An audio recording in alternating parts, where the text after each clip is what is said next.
Just to let you know, my name's Eric Gonzalez. I am the program manager responsible for starting up the benefits planning program at Benefits in Action. I also help people apply for Social Security benefits, specifically SSDI, SSI, and regular retirement. Oh, that's good. Yeah, and then I have with me Rachel Wise and Corey Dickey. We're both going to help out and interject with some questions as needed, just because I know that sometimes I'm a little detail oriented and some of this presentation does include the specific work incentives that are applicable. Okay. If I shared the link with one person, would they still be able to join since we had Yeah, more? they just have to register, but it should be fine. Okay. Hey Eric, can you hear me? This is Gus Bidwell. Hey, Oh, Gus, there. nice to meet you. Hey, nice to meet you too. I work for Able Light too. I'm a job coach for them. Oh, awesome. Well, yeah, we're going to talk a little bit about how job coaches can be impactful in the benefits planning world. Oh, So awesome. that's good. Yeah, it's good to be here. Yeah, you too. Nice to meet you, Gus. Yeah, I nice was to meet just you. giving my introduction to Sherry. I work at, and I'm helping start our benefits planning program at Benefits in Action, and I also help people apply for Social Security benefits like disability, SSI, retirement, basically the applications that Social Security allows us to do without having to go through them. Awesome. Okay, perfect. Thank you. And so if we had someone that like wanted to apply or was having some sort of questions regarding Social Security, could we send them to you? You can. So we do screen our clients. So like we always answer questions before we do the full application. We usually want to see a little bit of verification documentation just to verify what's going on. But yeah, we can definitely on a case by case basis do the full paperwork, start at the initial level. We can actually be appointed as your Social Security representative for that client. Okay, good to know. Yeah. Yeah, occasionally we have some people that either don't know or have questions about Social Security, or especially with like working, they're like, I want to stay under my hours, so Right, how right. will affect that. And then some people have SSI or SSDI, and I'm like, I don't know the difference, and I'm trying to learn, but I'm not one that can recommend to do this or that because I don't want to mess it up. Okay, well that's definitely where we come in. And we can help with a lot of that. Some of that is actually going to be benefits planning issues. Some of that's going to come up in this presentation, so it's a good thing you're here. Great, great, sounds good. Yeah. The other Well, I person going to join from Able Light is our day program. Um, she's the area director over day program and employment, but I don't know if she's going to make it because they were super short on staff today. Hey, no worries. It's not a problem. And then I Like I don't think said, we're going to record this. We can send you the PowerPoint slide as well. that would be great. Okay. But 10:32. Well, in that case, I'm ready to start without any further ado. Let me make sure.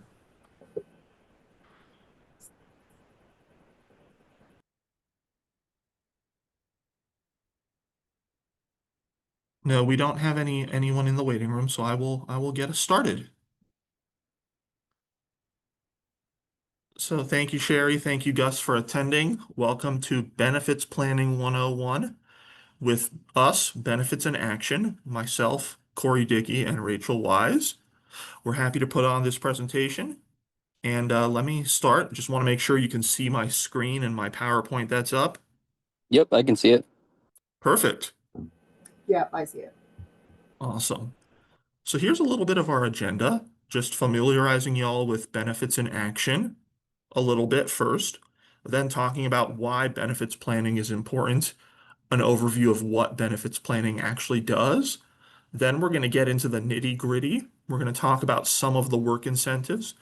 We're going to limit it to SSDI and SSI for purposes of this presentation, but there are many benefits that work can affect, like housing, VA, Medicaid, SNAP. We're going to talk about how the incentives apply for folks who are currently receiving SSDI and SSI. After that, we'll talk a little bit more about our program at Benefits in Action. And we have two case studies that we created for you all. to just put it into practice so you see the real world effects of what benefits planning can do. All right, and then questions at the end, but feel free to jump in at any time as well. We'll keep it informal.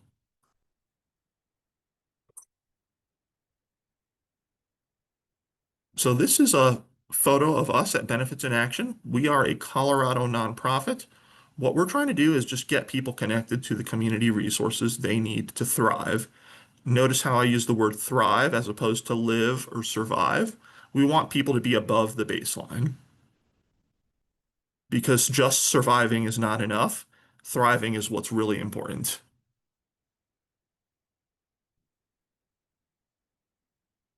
And we serve anyone in the state of Colorado.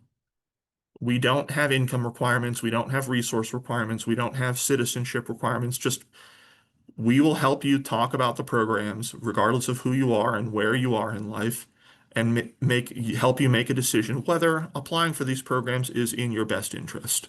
And if so, we'll apply for those programs.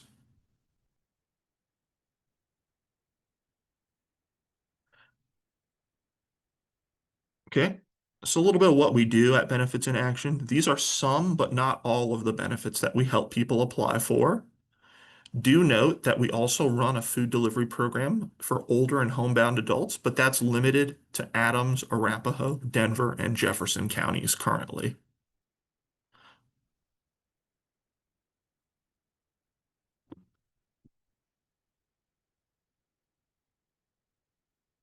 Okay. So why benefits in action? Well, I like to pride ourselves on being a one-stop shop for a lot of these benefits. We have different people in the office who specialize in different benefits, and benefits are really difficult. I mean, for anyone who's actually looked at a paper SSDI/SSI application, I counted up the page work this morning. If you do it, it's 56 pages on paper. Granted, you can also do it, some portions of it online, but not all of it. Like SSI, you can't apply for SSI online. You actually need to submit the paper application and have a phone call set up with a Social Security representative. And people give up without assistance. I mean, if someone just goes, "Hey, here's 56 pages of paperwork," what do you think someone's first reaction is going to be?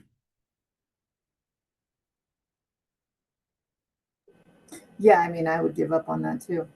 Yeah, exactly. And that's the thing. And that's you coming from a point where you're at least somewhat familiar with the system and what these benefits are. Imagine coming into it with no experience, like knowing absolutely nothing about Social Security other than, hey, I can't work anymore. And that's an option. So do you mail it in or do you have to take it physically? We mail certified mail. We mail our application packets. So basically, we do the application on paper just to have a paper copy just in case. We submit the portions that we can submit online, and then the rest we mail in. Okay. Yeah. Because I'd also be scared, like, well, since it's certified, probably not so much, but like to do 56 pages of stuff and then be like, okay, let's hope it gets there. Well, that is an issue. And even with, in all honesty, even with certified mail, there have been times where Social Security has said, "Oh, you sent it certified? Too bad, we didn't receive it." Oh, no. So it's never a guarantee, but we try to do our best to like make it so that those things happen as rarely as possible.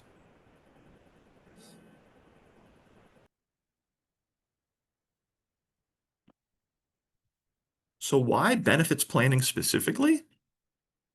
It's because government benefits are not like a huge handout. There really aren't that much. Like the average SSDI benefit is about 1,500 a month. Imagine living on 1,500 a month.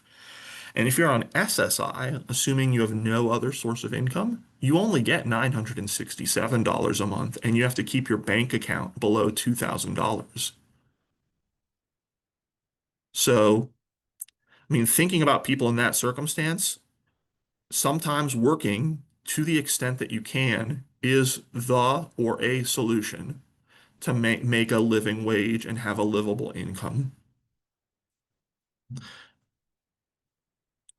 Now, the catch with that is that these are the benefits that could potentially be affected by working if you're working while receiving benefits.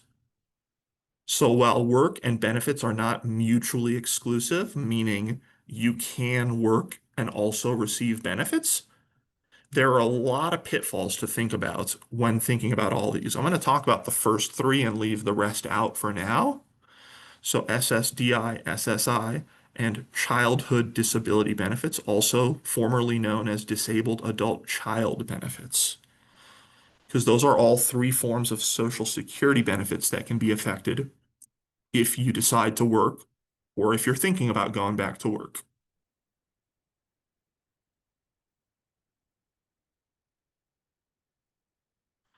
So SSDI, first of all, SSDI is getting your retirement early because you're disabled. So this is mainly for folks who've worked and can no longer work. It's an entitlement program, so what you get paid out is based off what you paid in your Social Security taxes. So the more you pay, the Yeah, good question, Corey. The more you pay, the higher your benefit. Now, there's a complicated income formula that I'm not going to get into where they allocate certain percentages of certain amounts of income towards your benefit payment amount. But yeah, generally speaking, if you earned more and worked more consistently, you'll get a higher benefit than if you worked less or less consistently. And there is a threshold below which you just won't get SSDI at all. Even if you're extremely disabled, stage 4 cancer, if you haven't worked and you don't have the work orders, they will not give you SSDI. But yeah, good point. Rachel's got a good segue to SSI. So SSI is basically the closest thing the government has to a safety net. It's for those with a disability and limited income assets, regardless of their work history. So if you've never worked in your life, but you have a qualifying disability and you don't have any money to your name, you can apply for SSI with the same definition of disability that you would have for SSDI. And then here's the thing. There is a little exception. You would think, hey, if I haven't worked, I can't get SSDI. That's a problem because SSDI is the program that gives more money and is more livable and also provides a pathway to Medicare. But childhood disability benefits are a little exception to that rule.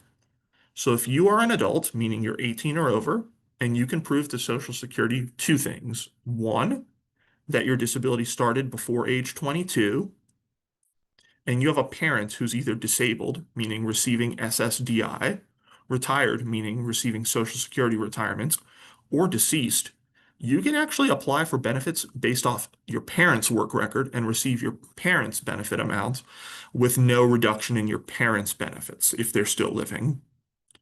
So it's a shortcut to get into SSDI land and Medicare land for folks who would otherwise not ever qualify for SSDI, if that makes any sense.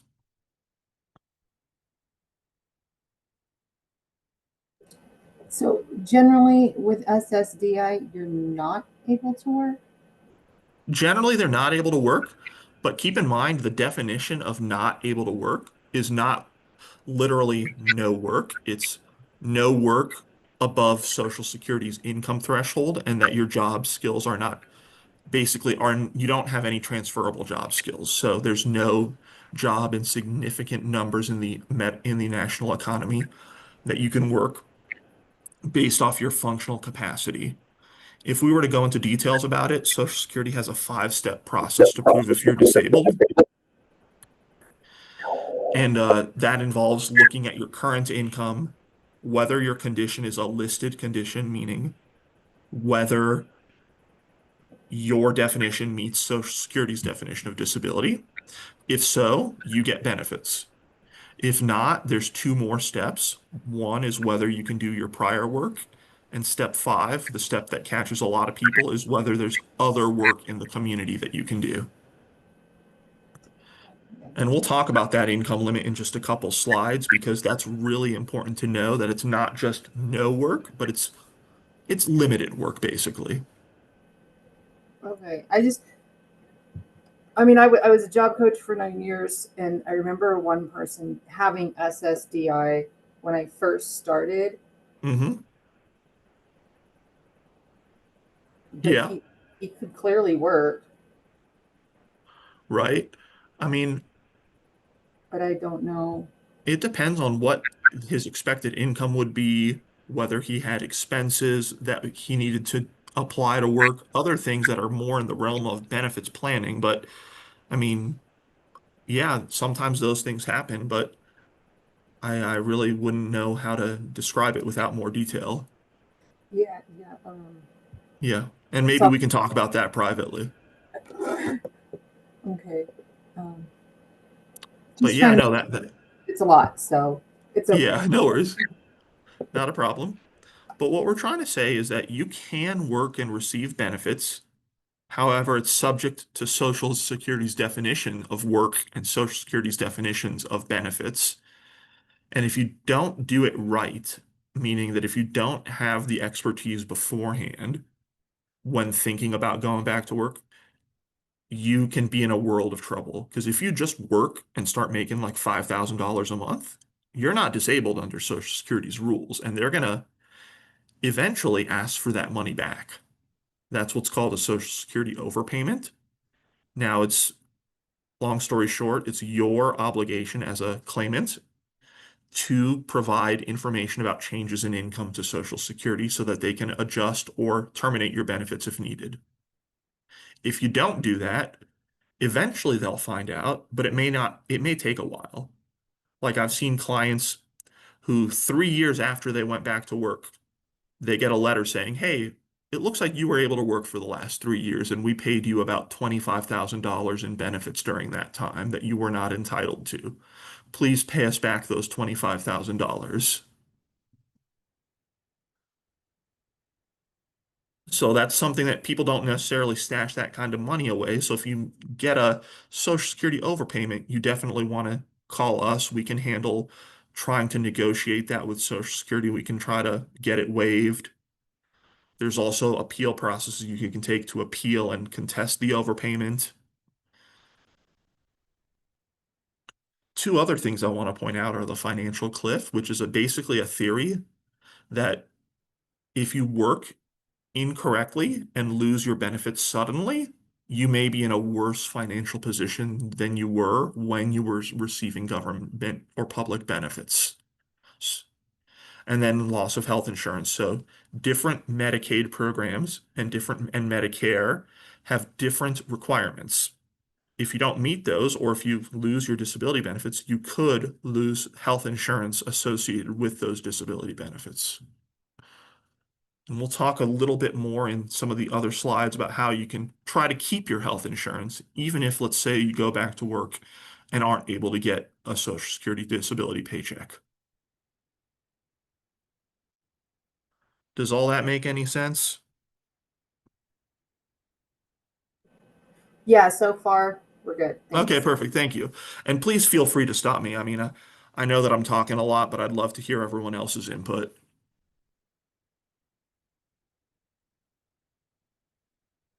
So this is a little bit more about how work impacts benefits. So know that it's income-based limitations for how much you can work. It's not like I can work up to 20 hours a week. It's I can work up to Social Security's definition of the income threshold for disability benefits. And then saving. If you don't save correctly, like if you don't have an ABLE account or a PASS account or other things that we'll talk about during this presentation, these benefits, SSI and long-term care home and community-based services, their income limits haven't changed since 1989. And it's a very strict $2,000 in asset limit. Sorry, I used the wrong word, asset limit for single individuals. And it only bumps up to 3,000 if you're married. So those are things to think about. Like if you're saving up to buy a car and you don't do it correctly, saving up to buy a car to be able to drive somewhere could result in the loss of your benefits. Now, MSP stands for Medicare Savings Program. That has a different asset requirement. I don't recall it off the top of my head, but it's give or take around like 10,000 and or no. I won't even say it because I don't know it off the top of my head. It's a little higher, but it's still something to be aware of. And like we said before, different benefits have different limitations. So The income limit for what you can earn and get Medicaid, regular Medicaid, is different than oh, yes, Rachel. Oh, let me admit them. I apologize. Oh, someone snuck up on us. Okay. Sorry. No worries. Let me do that.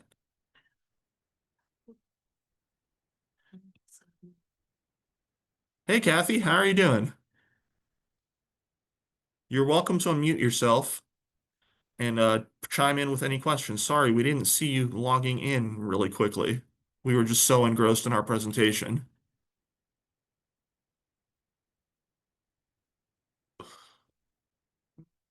The income is only for 126.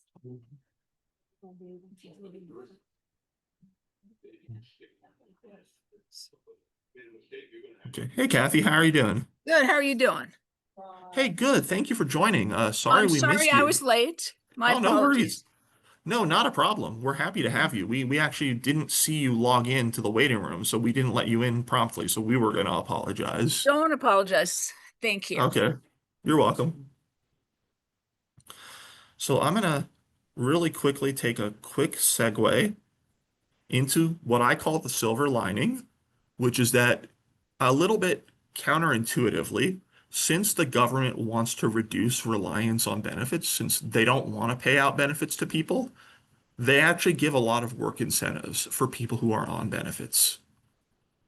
Meaning that if you're trying to work, it's a little bit more lenient than when you're actually trying to apply for benefits. So for those who are receiving benefits and looking into work, there are many options. And of course, they change, they vary. So you want to talk to someone who has experience knowing what those work incentives are so you can try to take advantage of them before the fact, because you really can't take advantage of them after the fact once you get a Social Security overpayment letter. You need to plan out your process.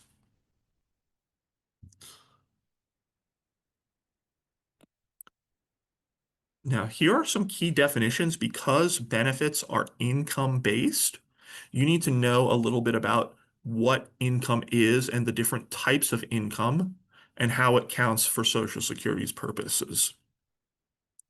So gross income, that's what you earn at work before taxes. Net income is your take-home pay. However, neither of those are necessarily the Social Security definition of income. Social Security definition is countable income. And countable income, it could be your gross income, it could be your net income, or it could be a totally different number based off the circumstances.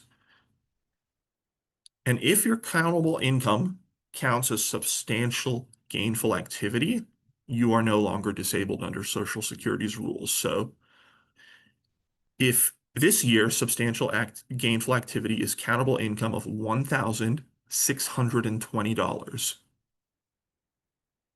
not a lot. So for example, the key example that I like to use is anyone remember Stephen Hawking? He had ALS, which is definitely a disability under Social Security's rules medically, but he was probably earning a decent amount of money as a scientist. And unless he was deducting all of his medical expenses and the other things he did to work despite his disability, he probably wouldn't receive disability benefits because his income would be above that substantial gainful activity threshold. So just to recap, that's a threshold that applies no matter how severe your condition is. If you're just above it, you're above it. Because Social Security, in their words, thinks that you're able to earn a living wage despite your disability.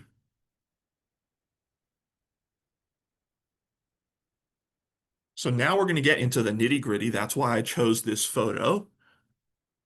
We're going to talk a little bit about some of the work incentives that can apply for SSDI, then SSI, and then we'll talk about a few other things.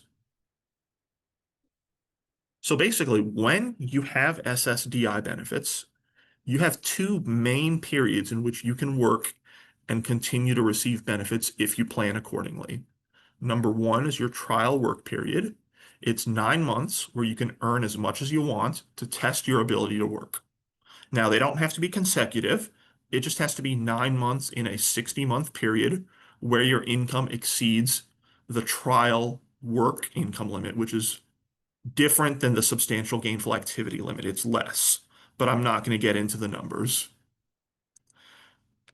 After you finish your trial work period, you get another period of up to 3 years, the 3 years immediately following the end of your trial work period, called the extended period of eligibility. In those 3 years, it's an up or down test. Are you getting substantial gainful activity or are you not? If you are, they won't give you a check for that month. But if you're not, meaning if your benefits are below that SGA threshold, you'll still get benefits. So that's a 3 year period where you can be a little topsy-turvy, or if your benefits are consistently below the SGA limit, you'll just continue to receive benefits. And of course, that takes into account expenses and other things that we'll talk about in this next slide. So what happens if, let's say, you get a really good job where you can work from home and get $100,000 a year? I mean, normally that would preclude disability benefits, but there is something called an unsuccessful work attempt, which is work that lasts less than 6 months. So if you are working and you're earning $100,000 for like 3 months, and then you have to stop because of your condition, Social Security won't count those 3 months against you when determining whether or not you're still disabled.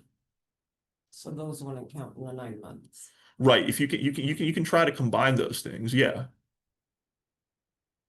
And then here's the big one, impairment related work expenses. So these reduce your gross income to get to your countable income. And there's a lot of things that can be counted as an impairment related work expenses. Basically, as long as it's related to your disability and you're paying it out of pocket in order to work, it can reduce your gross income. So these are just some examples of income impairment related work expenses. And here's a fun fact. You can actually prorate them over a period of 12 months. So let's say in July, you spend a home modification expense of $10,000 to put in a wheelchair ramp in your front door so you can get in and out of the house to go to work. You can either bill it the $10,000, apply it to your income in July, or you could prorate it over a 12-month period and get that benefit of the prorated reduced income over 12 months, which might be a better financial benefit to you than just sticking it all in 1 month. Because, yeah. And then keep in mind medical equipment and expenses. That's even over-the-counter drugs. I mean, if you buy Advil and you need Advil to prevent your severe migraine headaches, and it costs $10 a week, that's $40 a month that you can deduct from your gross income to get towards your countable income. They do that. Yeah. Are they still able to claim those on their tax? That I do not know. I would have to get back to you on. Thank you, though. That's a really good Yeah. point of thought.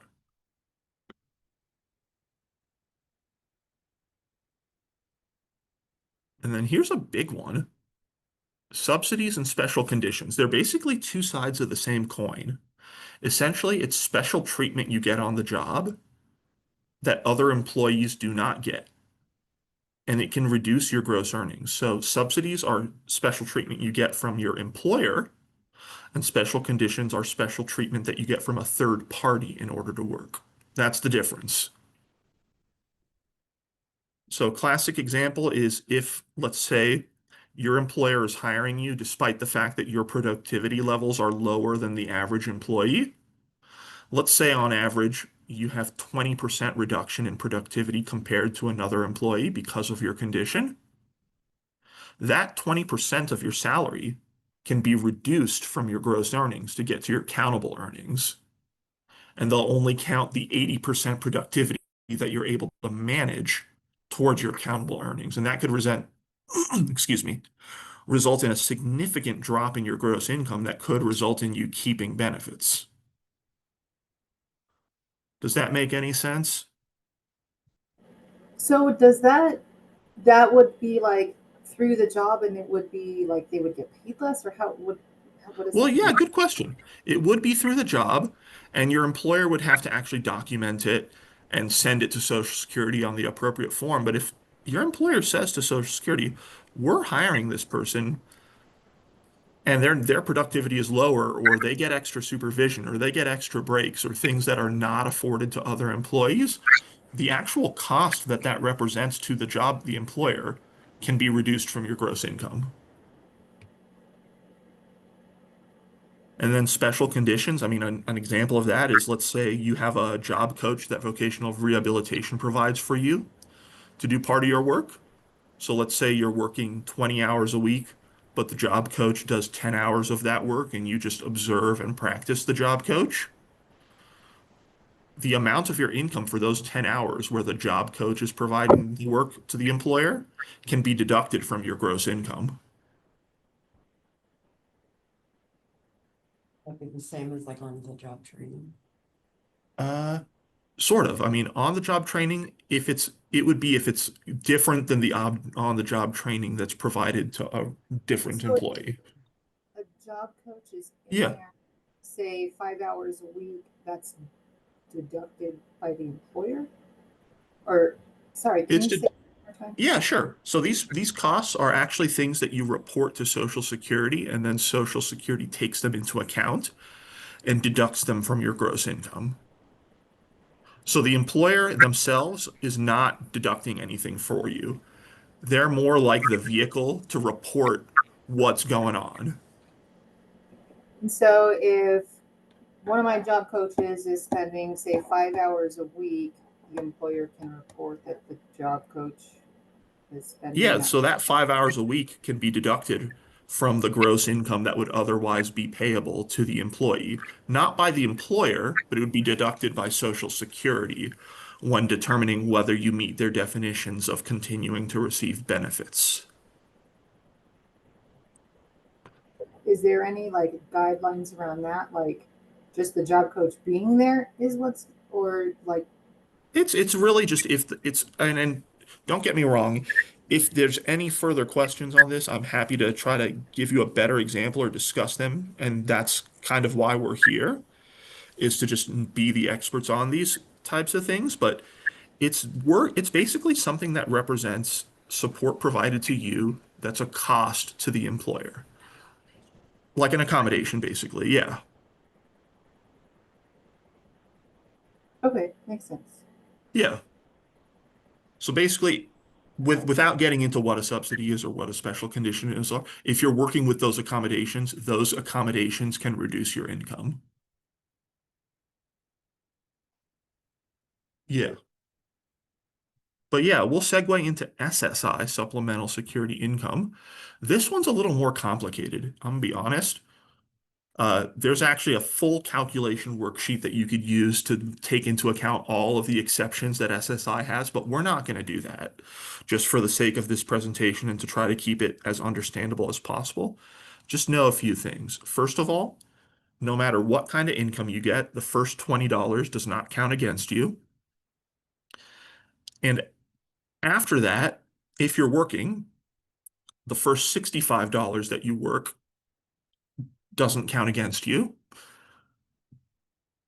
And then the remainder of your earned income is reduced by half. And we'll talk about that in the case study, but think about it as dividing your earned income by two when thinking about whether or not the amount of income that's applied against your SSI benefits.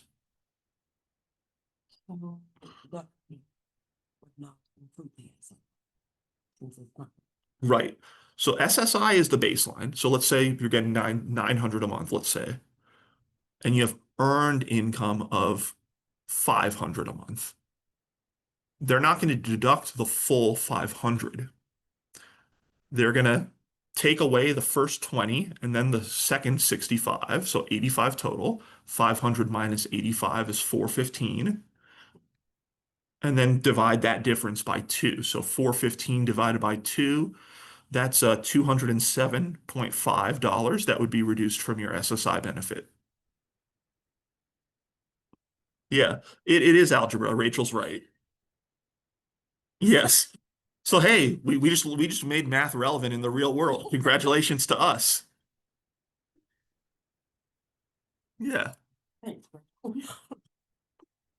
And then look, we talked about health benefits earlier.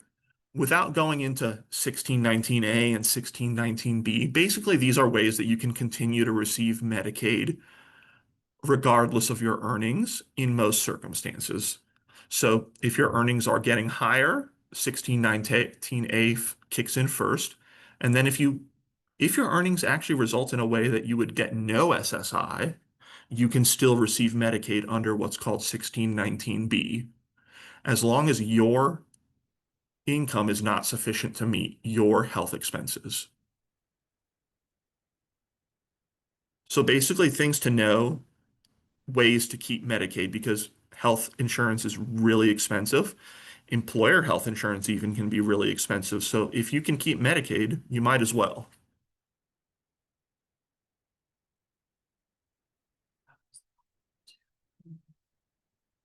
And then just a couple other things to talk about for SSI.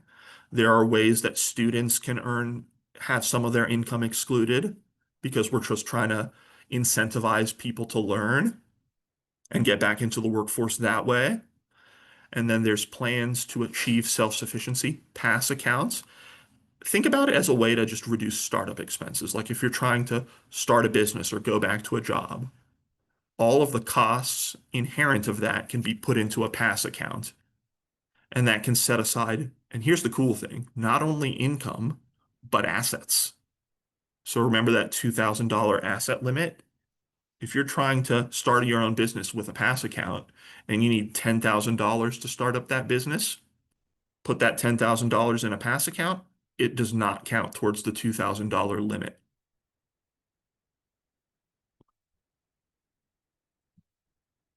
And can you get an account before you get on SSI? No, pass, you have to be on SSI and you have to get it approved through Social Security. So basically, you need to have a vocational goal, submit it to Social Security, and they have to say, yeah, this is reasonable. We think that this is a goal that you can achieve.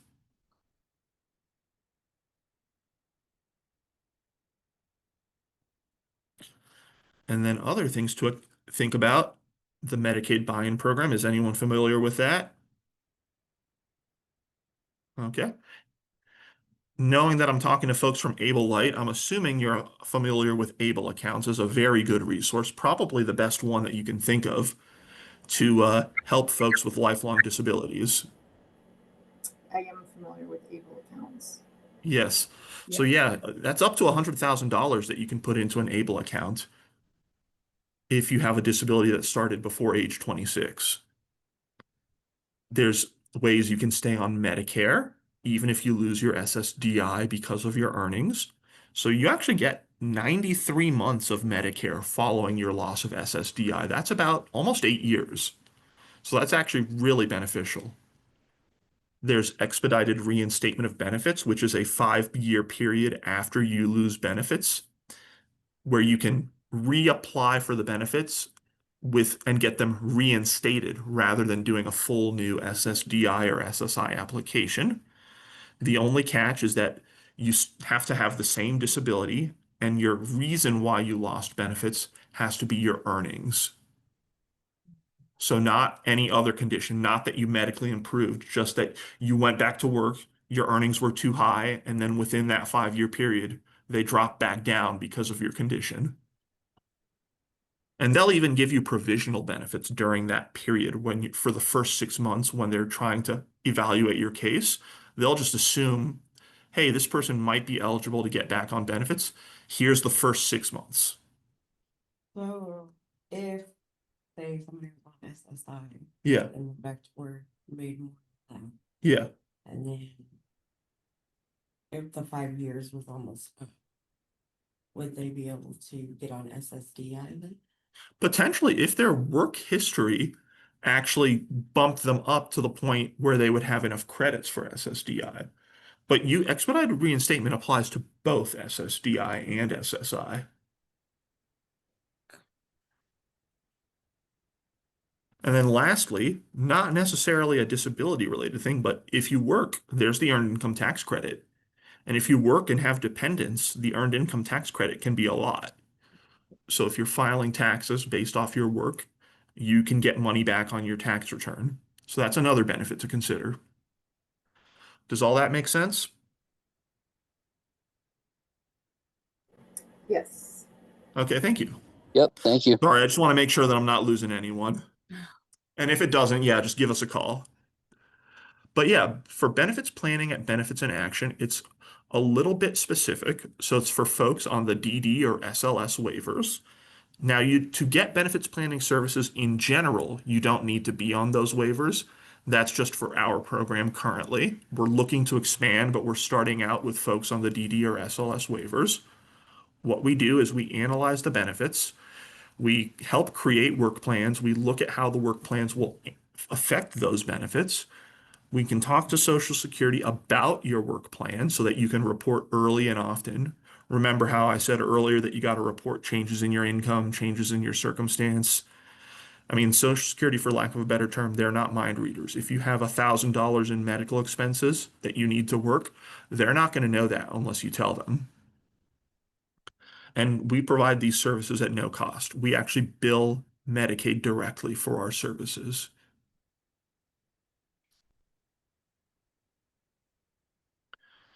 Hold on, let me go back. Just a couple other things to mention, just to give you a general structure of what the benefits planning appointments might look like. We would do an initial 45-minute appointment just to get a rough idea of what's going on with the person and gauge their interest in benefits planning services. After that, we would have a follow-up appointment to actually create the plan. If that's something that the client is really serious about, we can then create a plan and an analysis of their current benefits and how work might impact them. So if someone would like benefits planning but does not have Medicaid, Well, we could always refer them to other benefits planners for now. I mean, our ultimate goal is to provide benefits planning for a lot of people. But currently we can only provide it to folks on the DD or SLS waivers. okay.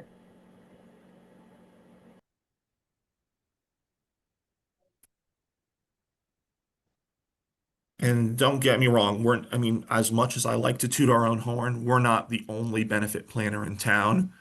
There are people who work with vocational rehab. And in those cases, if you're even thinking about benefits, you can potentially get their services.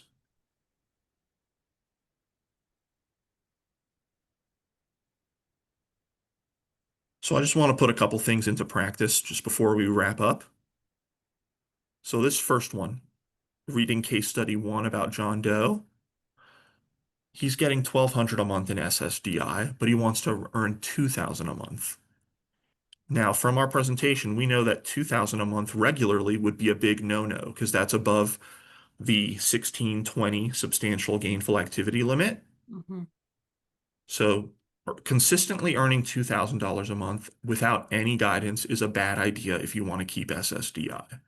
But if we look at his medical expenses of 500, 2,000 minus 500 would drop him to 1,500, which is below that SGA limit. So assuming that John Doe reports his medical expenses every month to Social Security, he would continue to receive his full $1,200 check plus the $2,000 from his new job minus his medical expenses. So putting that into real numbers, that's $2,700 a month that John would be receiving as opposed to $1,200 a month, as long as he continued to have those medical expenses. Now, case study 2, I'm not going to go through the full calculation. I will give you the full amount. I'll just give you how this affect his benefits. It will reduce his SSI based off the prorated scale, but he'll ultimately get more money because he's working. In fact, the exact amount of money that he'll get a month will be $1,519 a month. And that's regardless of the fact that he's getting $1,000 a month from work and getting a stipend of $200 a month from his family. Now, there's a mathematical analysis, like I said, I'm not going to get into that. If you don't believe me though, I've got the worksheet here. I did it. Uh, it turned the background. Okay. It exists. It exists though, that we actually do calculate using a benefits planning worksheet for SSI recipients.